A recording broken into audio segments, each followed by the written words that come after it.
The anime begins with a girl named Midori, who finds herself buried as the endless tasks pile up, leaving her drained and longing for a break. The fatigue is visible in her eyes and the way she drags her feet, a clear sign of her struggle. After another grueling day, Midori reaches her home.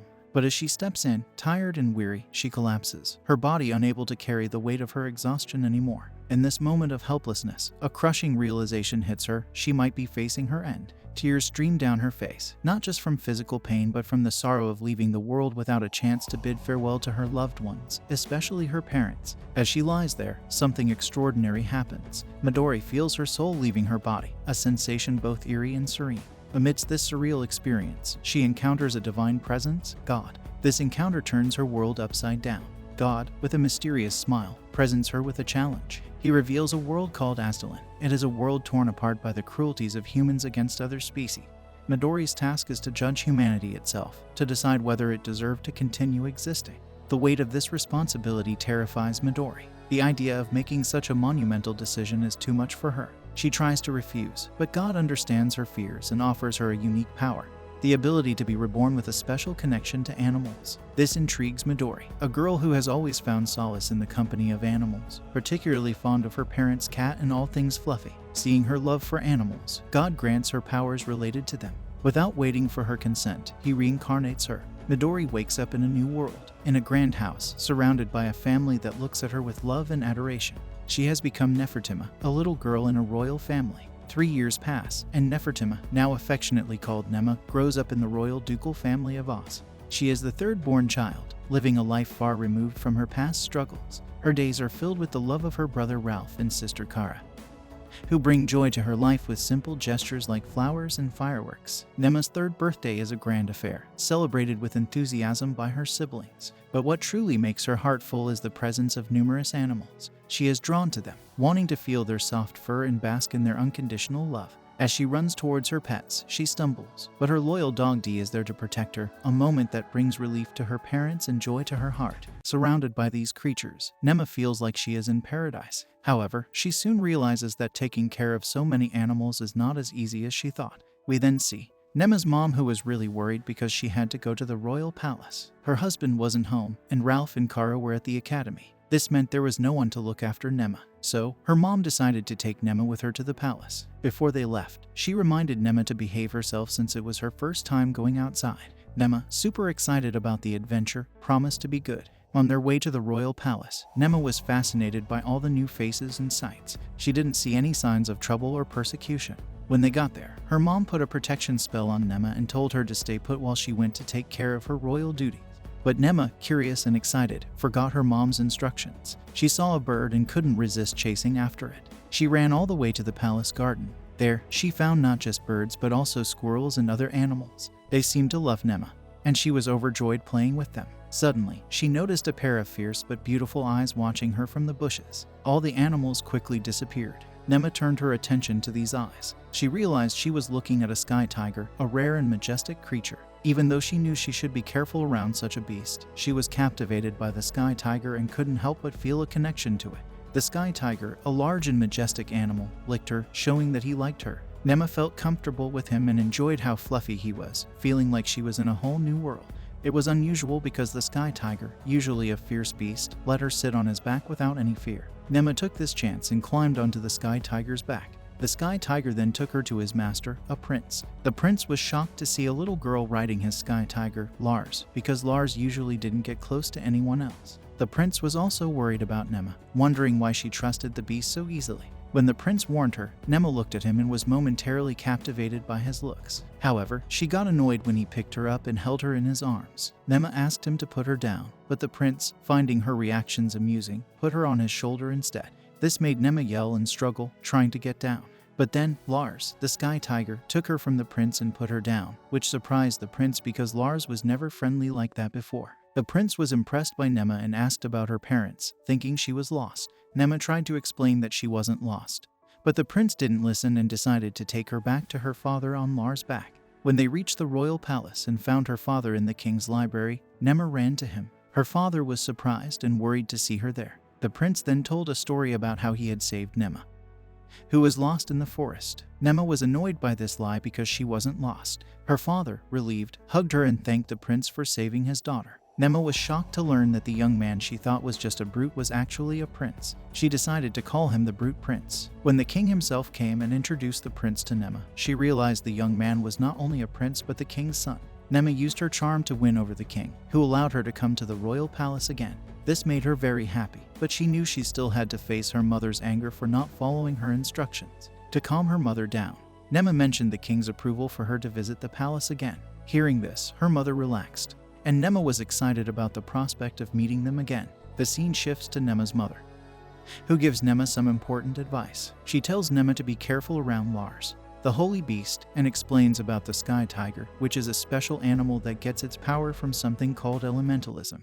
This is different from humans, who get their power from something called mana. Because Lars is a holy beast, he is usually only friendly with his master. Hearing this makes Néma a bit sad. Néma's mom advises her to only visit the sky tiger when she's alone. Néma seems happy with this idea, but instead of showing she understands, she quickly runs off to play with her dog, Dee. Her mom is a bit worried about how much the animals, including Lars, like being around Néma. Soon after, Néma is taken to the Magnificent Academy, where her older siblings study. Because her father is the Duke, she gets special treatment. To avoid any more trouble, her mother reminds her to stay close and hold her hand. At the academy, her parents are given special seats to watch a competition that is set up by the teachers using magic. Néma is really impressed with the competition ground. The first round of the competition is between her brother Ralph and another competitor. The competitor looks tough, and Néma is a bit scared for her brother. Both Ralph and his competitor have soldiers and magic master wands. When the fight starts, Néma watches nervously. Luckily, Ralph wins, knocking down his rival. Néma is so happy for her brother that she runs to congratulate him.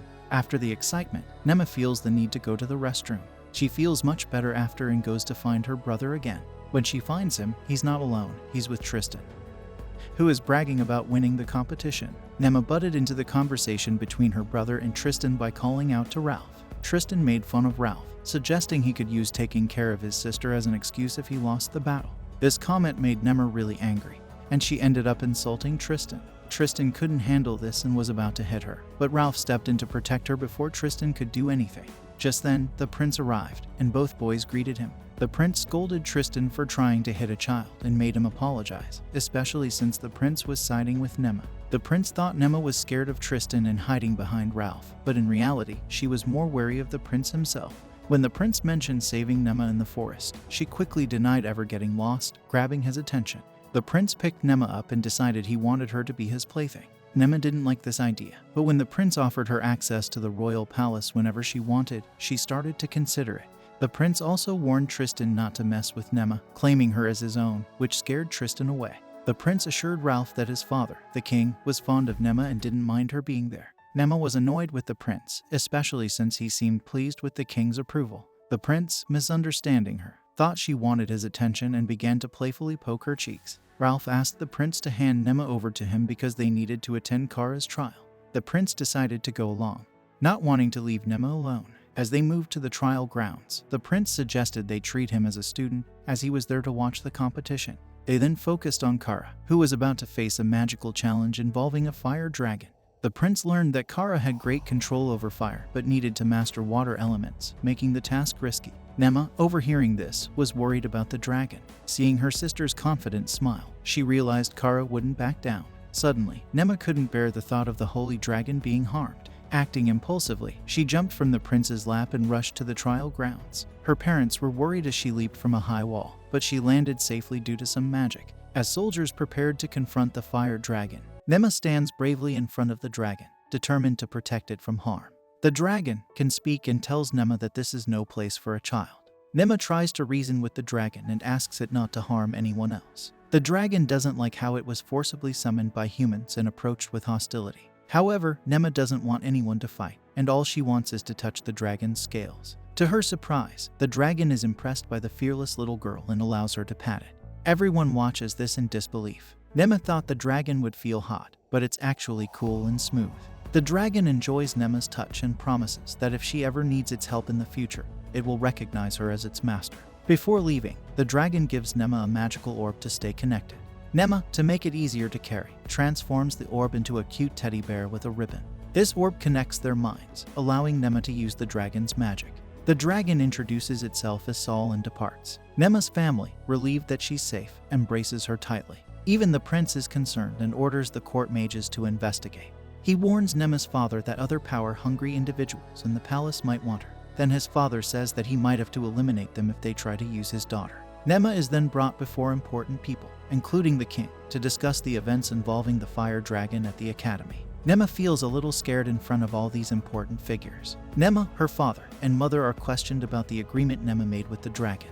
While it may not have been a formal pact, Néma can still use the power of the fire dragon. However, she hasn't received the holy blessing of the beast. Néma is confused by this turn, and the king wants to make sure that Néma won't use her power to harm the kingdom. Néma's father, Daleland, solemnly swears that Néma will never do any harm to the kingdom. He promises this on his name. If Néma were to break this vow, her father's life would be in danger. After a thorough investigation, a mage explains that the dragon's appearance wasn't due to an incorrect incantation, it was God's will. Néma believes the same, as God was the one who reincarnated her in this world in the first place. Others present also see it as God's will and believe that holy beasts exist in their land because God has high expectations for their king. They hope the king will bring an era of peace where humans rule. Néma, being smart, detects a pattern of brainwashing with a divine message in their political discussions. This is exactly why God sent her here, but she plans to take her time and enjoy the fluffy moments before making any judgments. Understanding that such conversations can be boring for Néma, the prince suggests that she go and play with the magical beast Lars. Néma is thrilled to finally have the chance to pet and interact with Lars. The prince says something to Lars, who agrees enthusiastically. Lars is excited because there's a lot of meat for him to eat. Néma decides to feed Lars with her own hands, and Lars enjoys being fed this way. After feeding Lars, Néma plays with his paws and enjoys his fluffy fur. She's delighted to play with Lars to her heart's content. While playing, she felt the warmth of the fur and sleeps. Néma looks incredibly cute and adorable even while she's sleeping, especially in the eyes of her father. Everyone watching is equally impressed with her talent. In fact, they want her to form a formal pact with the dragon as soon as possible so they can use the dragon's power in their battles. Many also want to keep her under their watchful eyes for safety. The royal general is worried about Néma's safety and suggests assigning a bodyguard to protect her at all times. Néma's father is grateful for the general's assistance. The church also expresses interest in taking Néma under their guidance, but her father declines, seeing it as nothing more than indoctrination. He strongly opposes the idea of the church being anywhere near her. Despite his objections, the church representative insists on their proposal. However, he backs down when Lars, the magical beast, gazes at him. Still, he questions whether Néma is truly his daughter, claiming that she doesn't resemble her sibling. Néma's mother steps forward and clears up the confusion by revealing that they have taken the true Mana oath. This means that if any of them were unfaithful, they would bear the mark of the fallen. There's no such mark on any of their forehead. The priest still doesn't back down and says that maybe only Néma's father had taken that oath, but Néma's mother says that they have taken their oath in front of King and ask him if he is questioning the king's judgment.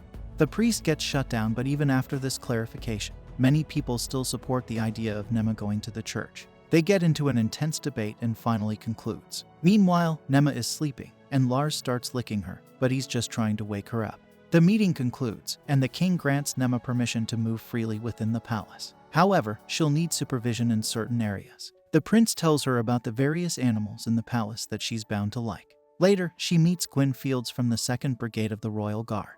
The prince asks Gwyn to take Néma to the dragon stables. Gwyn isn't thrilled about the assignment, and there's some tension when he encounters a rival. Néma didn't care about their rivalry, so she asked them to take her to see the dragons. Dan, who works in the castle, showed Néma his job, and it turns out he takes care of small dragons and some dragons that can't fly. When Néma saw these dragons, she thought they were cute. She realized that Dan really loves his job. Néma wanted to pet the dragons, but she knew it would be hard. So, she tried to use the sunshine orb to make the dragons happy. But this scared all the dragons, and they surrounded Dan and Néma. They ran towards a large dragon, and for some reason, Néma knew his name was Gaizel. This surprised everyone, and even more so when Gaizel said he would play with them for a while. Néma wanted to fly through the air, so she got on Gaizel's back, as if she could fly without anything. While flying, Gaizel told Néma that he could feel the presence of the fiery dragon in her. Néma explained that she had an orb that let her talk to the dragons. Gaizel recognized her as the Maiden of the Dragons and welcomed her. He took her to a beautiful field of flowers where many other dragons were nearby. Néma didn't miss the chance to enjoy the scenery, swim in a lake, and play with the other dragons. During this time, Dan was puzzled about how Néma knew Giselle's name and how she managed to ride him, as he is a proud dragon. But the surprises didn't stop there. When Néma returned, she brought Lars with her. Now they had a little girl with the prince's sacred beast and many dragons taking care of her. Next day, Dan introduces Néma to the Beast Knight stables, home to various rare creatures, where they meet Leston Ogma, the captain of the Beast Knights Legion. Néma sees Leston and think of him as a kind guy, and introduces herself. Leston is skeptical about Néma's simplicity, especially after hearing Dan's tales of her ability to tame Giselle, the head of the dragons, who is usually untouchable by others. Eager to learn more about Néma's unique skills, Leston takes them to the magically maintained stable of horse, introducing Néma to Us, the herd's leader. Despite her attempts, Néma's taming powers don't work on Us, who remains indifferent to her advances. Leston explains Us's usual kindness, but also his occasional stubbornness and aloofness from humans. Néma, after embracing Us, understands and explains that Us, as the herd leader, deliberately keeps strangers at a distance to protect his herd. Realizing this, Leston affectionately hugs Us, apologizing for not recognizing his true intentions earlier, which pleases Néma. For a horseback ride, Dan and Néma choose Hugh, a gentle horse ideal for beginners. As they explore the beast stables, Néma eagerly anticipates interacting with the animals. Along the way, she notices baby giant birds digging holes, which Leston explains is their way of searching for food when hungry. Suddenly, the playful baby birds start chasing them, a common occurrence leading to frequent injuries among the Beast Knights. Panicked, Néma calls out for help. In response, Us, fed up with the chaos, lets out a powerful roar that scares the baby birds away, bringing a sense of relief to the group. Néma is grateful to Us for his assistance, and they continue their adventure towards the beast stables. Once there, Les points out a herd of wakas, known for their incredible speed and used as messengers in urgent situations. Néma, excited by the idea of speed, eagerly asks to ride a waka. Les hesitates, explaining that handling a waka requires skill due to their rapid pace. Néma, however, is persistent, and Les eventually agrees. They approach Yoshu, a waka, and Néma is fascinated by its smooth skin. Les provides guidance on managing the waka's speed, cautioning her about gripping too tightly, which would make Yoshu halt abruptly. Néma, thrilled, urges Yoshu to go as fast as possible. The waka suddenly dashes forward, taking Néma by surprise with its velocity, making it hard for her to breathe.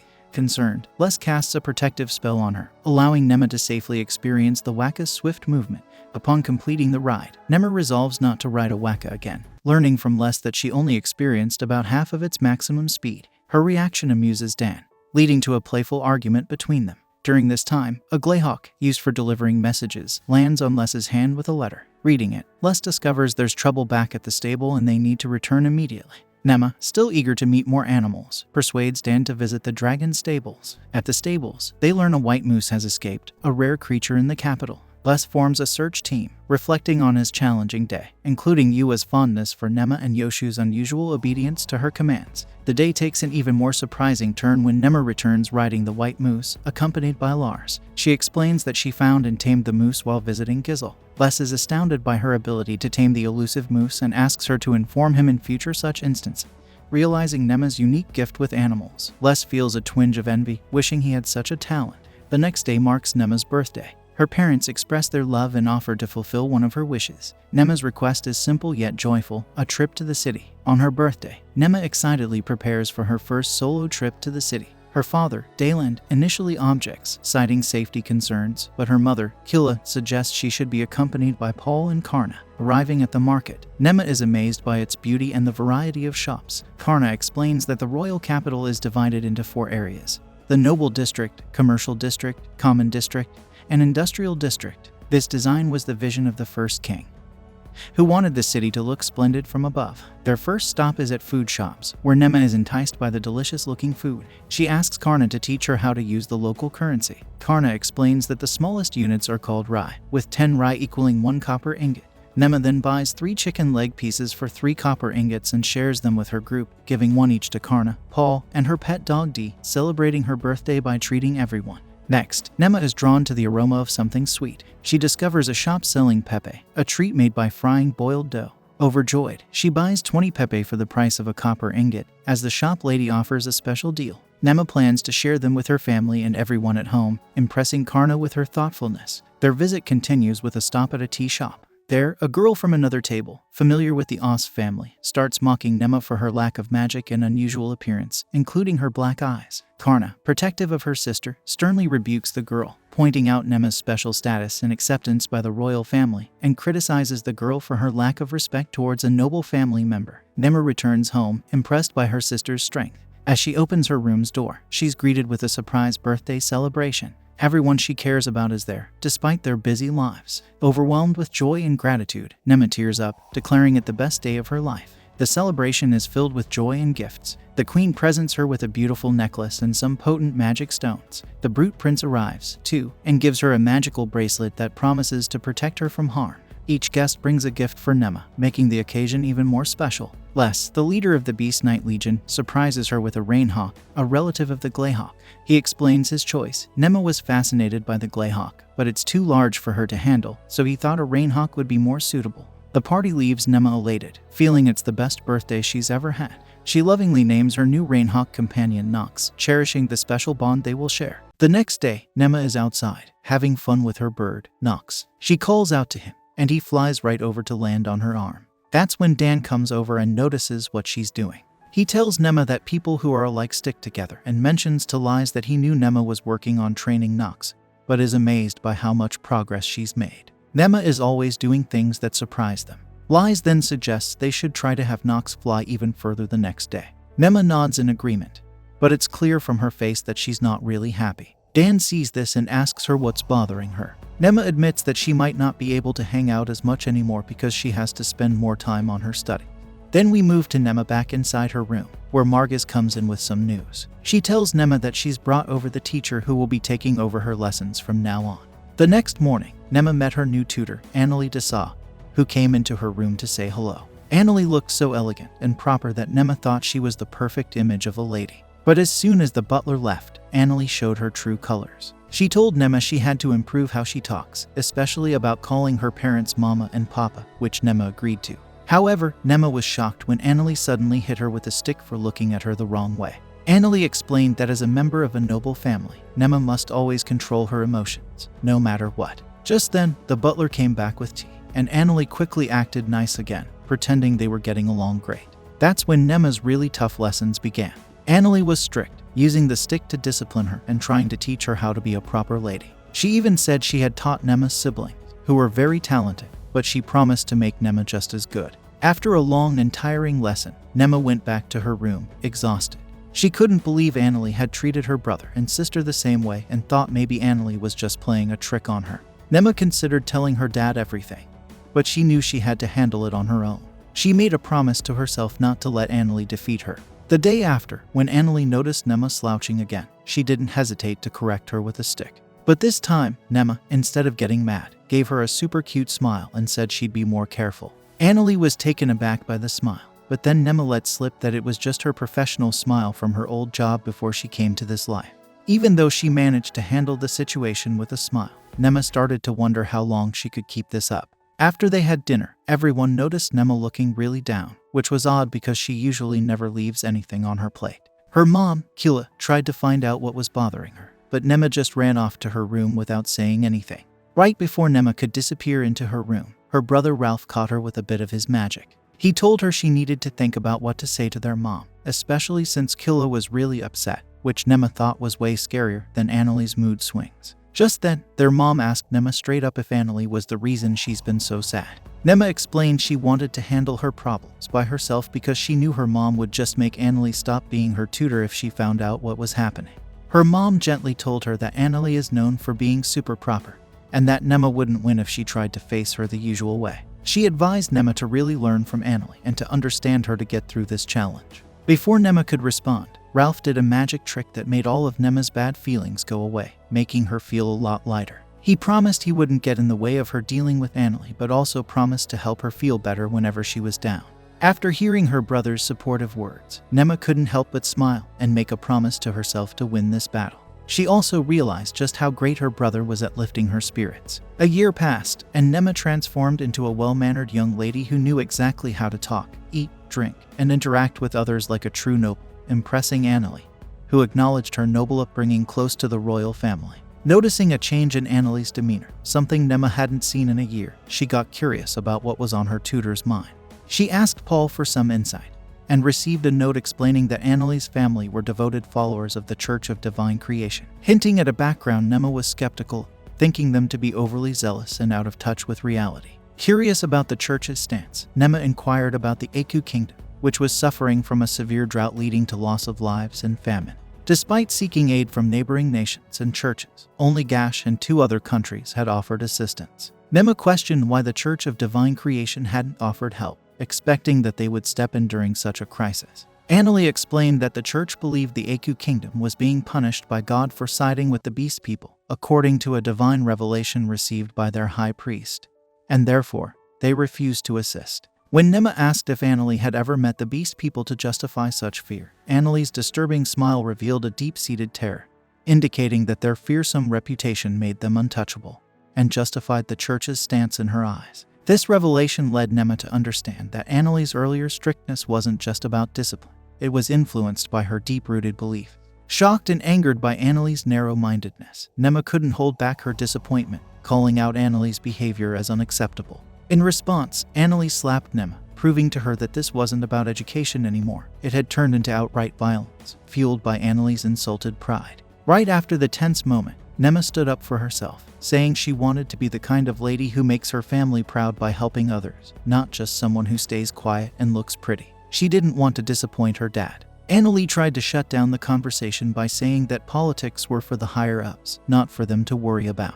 But Néma pushed back, wanting to learn how to be a real lady, one who's stylish and knows how to behave around men, but also stays true to herself. She questioned Annalie on how women are supposed to make men happy, but Annalie couldn't handle the question and just ran off. Later, when Dalen noticed Néma's cheek, she asked him not to retaliate against Annalie, wanting to handle the situation on her own terms. Yet, her father still warned Annalie to not repeat her actions. As time passed, Néma turned 5 and learned that her family looked after the northern part of the Gash kingdom.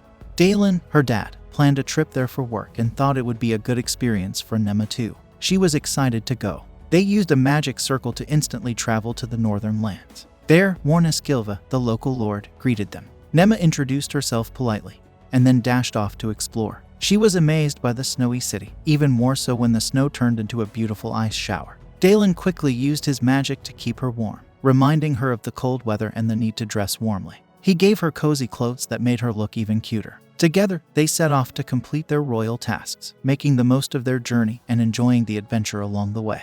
Néma, the adorable girl, was excited not for the work but to meet and play with the unique creatures and monsters of the land. When they got there, the city's mayor greeted them warmly and led them to his office, where they were treated to a delicious meal, making Néma feel a bit shy. But the visit wasn't just for pleasantries. Dalen explained to the mayor that he'd heard about the troubles with monsters in the area, and planned to build outposts for knights to protect the city and keep the monsters at bay. Dalen also had a special task for Néma. He wanted her to use her dragon powers to clear the monsters from the forest. This idea made Néma nervous, as she was afraid using Saul's power might accidentally set the forest on fire. To address her concerns, Dalen suggested asking Saul for advice and to figure out what monsters they were dealing with in the Needlefrost forest. After calling on Saul, they learned that there shouldn't have been monsters there to begin with. However, now there were goblins and some rare frost spiders, but they were supposed to be much farther south. This news made Dalen suspect foul play by humans rather than a natural occurrence of monsters migrating. He decided to handle the situation himself, determined to get to the bottom of it. On the other hand, Néma wondered if perhaps a god's influence was at play. The next day, Néma gets ready to venture into the forest. She carries a rabbit-shaped bag, a special detective amulet, and a knife she received on her birthday, all neatly packed in her rabbit bag. Unexpectedly, Nox arrives and perches on Néma's arm. She informs Nox that he will be their main scout in the forest. With everyone prepared, they gather at the edge of the forest. Their leader cautions them to be careful, emphasizing the potential encounter with monsters. The scene transitions, and they begin entering the forest. The elder, a seasoned hunter in the area for decades, mentions he has never witnessed anything like the current situation. Néma realizes the vastness of the forest and seeks reassurance from Nox, knowing he's watching over them from above. Eventually, they reach a specific tree and decide to take a break, enjoying lunch prepared by the elder. Suddenly, they hear rustling in the bushes, and a soldier swiftly draws his sword, cutting down a tree. To their surprise, a beautiful rabbit emerges, frightened. The soldier reassures everyone that it's just a rabbit, and encourages them to relax. Hearing about a rabbit, Néma thinks it must have fluffy skin, but when she finds it, she sees that it's hurt. Before she can reach it, the rabbit runs away, making Néma wonder if she lost her powers. The soldier explains that they are not here to kill monsters, but to avoid them because the smell of blood attracts dangerous creatures. Despite this, she runs into the forest to help the little guy, showing she can't leave it alone even if it doesn't like her. Soon, she spots the rabbit again and approaches it. Before she can react, the rabbit jumps on her, hugging her. This makes Néma believe her powers aren't lost, and she still has her taming abilities. She decides to go back to the group to treat the wounded rabbit. Suddenly, someone traps her in a net, and Néma passes out. When she wakes up, she's surrounded by monsters and wonders who they are. Upon closer look, she realizes they're goblins. One goblin comes close, trying to eat the rabbit, but Néma stops him, saying she doesn't want him to eat it. Hearing this, the goblin steps back, unsure of what to do. Néma realizes that they can understand her, and wonder why they all look sad. She asks the goblin what they are going to do with her, but the goblins gets even more confused hearing her. She suddenly thinks that they looks cute, but then realizes that they're monsters. Two goblins take her to a nearby cave where she finds a boy and a girl named Nino, and Pino inside. Néma asks if they were kidnapped like her, and the girl confirms but scolds her for asking silly question. The boy informs her that goblins also kidnapped some adults kept in other areas. Realizing they need help, Néma asks Saul to use his magic. Saul says he can't attack goblins as they are low-level magic beasts, suggesting she use his magic with her will. To do that, she needs to bring out fire from her mouth. Néma rejects the offer, believing her father and the villagers will rescue her. Just then, Nema's stomach starts growling loudly, revealing that she's hungry. She notices that both the boy and girl are also hungry. Seeing this, she decides to go out and search for some food but gets surprised when she bumps into a goblin. Instead of getting scared, our brave girl asks the goblin if he has some food because they are hungry. The goblin, finding her cute, agrees to her request and gives her a fruit. She finds it bitter but the goblin peels it for her, and this time, Néma finds it sweet. She blushes, saying she hasn't eaten such a sweet fruit before. Wanting more fruits for Nino and Pino, she realizes she doesn't know how to peel them. Then, she uses the knife she got on her birthday to peel the fruit. The goblins watch and learn, becoming friends with Néma in no time. Suddenly, she hears roaring sounds in the cave and finds a hobgoblin there upon reaching. The hobgoblin tells the little ones not to bring human children to the cave, and Néma realizes she can talk to them. She asks why they kidnapped them, and the hobgoblin says it's in their nature. However, they take good care of the lost children, even if they are human. Curious, Néma then asks why they attack humans. The hobgoblin explains that they do it to survive in this world. They were thrown out of their forest by humans, not just goblins but also kobolds, orcs, and ogres. Humans kept pursuing them, and those who couldn't fight or endure the cold perished. Being weak, they kept running and ended up in this forest. Néma realizes it's all humans' fault and decides to tell her father. However, she wonders what to do about the goblins, realizing she can't leave them alone. She asks if they want revenge, but the hobgoblin says they just want to go back to their old way of life, hunting and being hunted alongside animals and monsters, being part of the forest. Néma believes these goblins aren't from this forest, and settling here would upset the ecosystem. She has an idea and whispers it to the hobgoblin. The hobgoblin likes Néma's idea and asks if they can kill the humans. Néma explains that in battle, only the fittest survive, but she can't guarantee the humans' survival. However, she believes it should work out if they form a contract. The hobgoblin agrees to help, but Néma says they need to solve another problem first, her father. If he comes, he might attack the goblins with his power. She tells the hobgoblin they need a plan to make sure her dad will listen to them. Next, she takes some fruit and gives it to Pino and Nino. She shares her idea, explaining they need to get out of the cave for it to work. Nino hesitates, saying goblins are monsters and they shouldn't help them. Néma believes goblins had their reasons and wants to save them. However, she knows her father won't listen if he finds out. She asks for their help, suggesting they act as decoys and pretend to be chased by goblins. Tino hesitates, worried about putting his sister's life in danger. Néma promises to cast a protective spell on her, but Tino remains unsure. Then, Nino steps up, saying she'll help. Despite being younger, she wants to protect the goblins' lives and promises to do everything she can. Néma hugs her, thanking her for the support, and they share a sweet moment. Following the plan, Pino and Nino run through the forest, being chased by the goblins, quickly grabbing the attention of the villagers. Dalen notices and commands his knights to protect the children from the goblins, just as Néma had planned. The children head towards the villagers, and the goblins, upon spotting them, retreat to their cave. The knights follow but encounter the hobgoblin and step back, hesitating to confront it. The hobgoblin assures them that he will release all the children. Before he can say more, Dalen activates his magic and fires at him. Néma shields the hobgoblin with Saul's magic. Seeing this, Dalen realizes it's Saul's magic and calls for Néma to come out. Néma, realizing her plan has failed, pleads with her father not to attack, and surprisingly, he quickly agrees. However, upon reaching the scene, Dalen changes his mind and orders his knights to attack the hobgoblin with their magic. Néma still manages to protect him with Saul's magic. Néma then rushes towards the hobgoblin, defending him and revealing it's not their fault. They were forced out of their forest by humans and had no choice but to end up here. She implores her father to listen, and eventually, Dalen agrees. Just then, Nox arrives, chirping, alerting Néma that danger is on the way. She senses an evil aura from the bushes and, with Saul's power, realizes it's an evil frost spider. Suddenly, the frost spider charges towards them, catching Néma and her father off guard. This brings an end to our episode. If you enjoyed it, then don't forget to like, share, and subscribe our channel for more anime recaps.